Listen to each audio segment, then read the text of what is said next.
Lockdown का समय चल रहा है और स्वच्छता पर ध्यान देने के लिए कड़ाई से निर्देश दिए गए हैं क्योंकि कोरोना से बचने के लिए सोशल डिस्टेंसिंग के साथ साथ सफाई का भी ख्याल रखना आवश्यक है। ऐसे में देश के सभी राज्यों में खास तौर पर अस्पतालों में सफाई पर ध्यान देने के लिए कहा गया क्योंकि वहां मरीज होते हैं और गंदगी से उनके स्वास्थ्य पर असर पड़ेगा और इस वक्त तो कोरोना से बचने के लिए सफाई पर विशेषकर ध्यान देना जरूरी है। लेकिन इस सब के बावजूद भी कई जगह ऐसी हैं जहां गंदगी तो देखने को मिली ही, साथ ही वहां से संबंधित विभागों की लापरवाही भी देखने को मिली। ऐसी ही एक तस्वीर उत्तराखंड के दिनेशपुर से सामने आई है, जहां सरकारी अस्पताल में अव्यवस्थाओं का बोलबाला देखा गया। जहां एक और पीने के पानी की टंकी पर गंदगी नजर आ रही है, वहीं अस्पताल परिसर के मार्ग पर मरा हुआ कौआ पड़ा था जिस पर चींटियां रेंग रही थी। और तो और जहां मरीज खड़े होते हैं वहां लगे पेड़ों पर चमगादड़ लटक रहे हैं। वहां काम करने वाले कर्मचारियों के आवास क्षेत्र और पूरे अस्पताल परिसर में लगे पेड़ों पर बड़े बड़े चमगादड़ों ने कब्जा कर रखा है। इन पक्षियों से निकलने वाला मल भी अस्पताल परिसर के अंदर ही पड़ा हुआ है। चौंकाने वाली बात यह है कि इस सरकारी अस्पताल से महज 8 किलोमीटर की दूरी पर शिक्षा मंत्री अनुराग पांडे का भी घर है, लेकिन फिर भी यहाँ की व्यवस्थाएं चरमराई हुई है। आपको बता दें कि दिनेशपुर के सरकारी अस्पताल में 3 डॉक्टरों के पद हैं, लेकिन वर्तमान में एक ही डॉक्टर अस्पताल में कार्यरत है।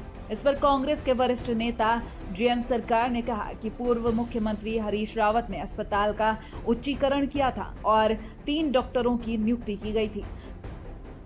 वहीं भारतीय जनता पार्टी के वरिष्ठ नेता हिमांशु सरकार का कहना है कि चमगादड़ों को हटाने के लिए उनके द्वारा पेड़ों की छटाई करवाई गई थी, लेकिन चमगादड़ फिर वहीं आ जाते हैं, जिससे वहां का वातावरण गंदा हो जाता है। इसके अलावा दिनेशपुर के अस्पताल में डॉक्टरों की कमी भी लगातार बनी हुई है। इस वजह से मुख्यमंत्री त्रिवेंद्र सिंह रावत से मांग की गई कि गदरपुर दिनेशपुर के अस्पताल में महिलाओं के डॉक्टर और अन्य डॉक्टरों की तत्काल नियुक्ति की जाए। दिनेशपुर पीएचसी का अपग्रेडेशन हुआ था और हरीश रावत ने इसका उच्चीकरण भी किया था प्राथमिक स्वास्थ्य केंद्र के रूप में। 3 डॉक्टर की नियुक्ति यहाँ नॉर्म्स के अनुसार है, लेकिन अभी शायद एक ही डॉक्टर है, जो कि बहुत ही कम है, बहुत बड़ा एरिया है। अभी दिनेशपुर में कई दिनों से चमगादड़ का एक समस्या बना हुआ था राजकीय inter college Dineshpur ward number 4 में, लेकिन हमने जो बड़े पेड़ थे उनको छटवा दिया है। अब वो छटवाने से क्या, चमगादड़ तो वही जानवर है, उसको तो मार नहीं सकते, कहीं भी जान गए, वो एक अलग विषय है। लेकिन सबसे बड़ी समस्या इस टाइम डॉक्टरों की है। मैं सरकार से एक आवेदन करना चाहूँगा कि दिनेशपुर में कम 3 सरकारी डॉक्टर होने चाहिए। एक डॉक्टर अभी यहाँ पे मौजूद है और एक महिला डॉक्टर बीच बीच में आती है, तो महिलाओं के साथ भी काफ़ी दिक्कतें आती हैं और आम जनता को बहुत ज़्यादा परेशानी है। तो मैं यहाँ के मुख्यमंत्री से निवेदन करूँगा कि दिनेशपुर में स्वास्थ्य विभाग को ध्यान दे और यहाँ पे डॉक्टरों की नियुक्ति किया जाए। उधर रेड क्रॉस सोसाइटी के स्वयंसेवक भोला शर्मा ने बताया कि अस्पताल परिसर में चमगादड़ों का कब्जा है, जिस पर ध्यान दिए जाने की विशेष आवश्यकता है।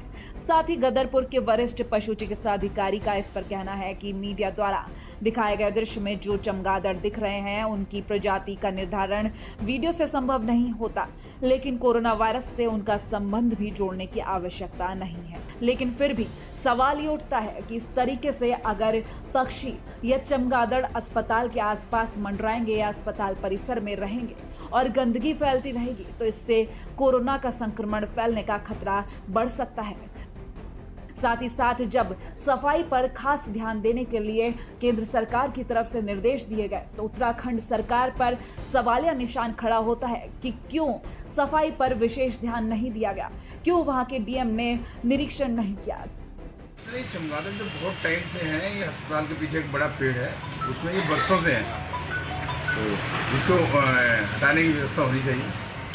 नहीं, अच्छी बात है अगर नगर पंचायत ने करा है, लेकिन फिर भी अगर नहीं कर रहे, अगर ये वो नहीं जा रहे तो उनके लिए कोई व्यवस्था ऐसी करनी चाहिए कि वहाँ से उनको हटाया जाए, चाहे वो पटाखे छोड़ के उनको हटाया जाए या किसी और व्यवस्था से उनको वहाँ से हटाया जाए, क्योंकि चमगादड़ सरकारी अस्पताल के आसपास बहुत हैं। जैसे आपने वीडियो में दिखाया है, उसमें जो चमगादड़ दिख रहे हैं वो वीडियो से उनके प्रजाति, स्पेसिफिक प्रजाति का बताना तो थोड़ा मुश्किल है। वैसे वो इंडियन बैट्स हैं और अभी तक जो जानकारी मिली है उससे इंडियन बैट्स से या उनके मल से कोरोना वायरस फैलने के खतरे के बारे में कोई जानकारी प्रकाश में नहीं आई। ऐसे में उत्तराखंड सरकार को अपनी जिम्मेदारी समझनी होगी और सभी व्यवस्थाओं को चुस्त दुरुस्त करना होगा।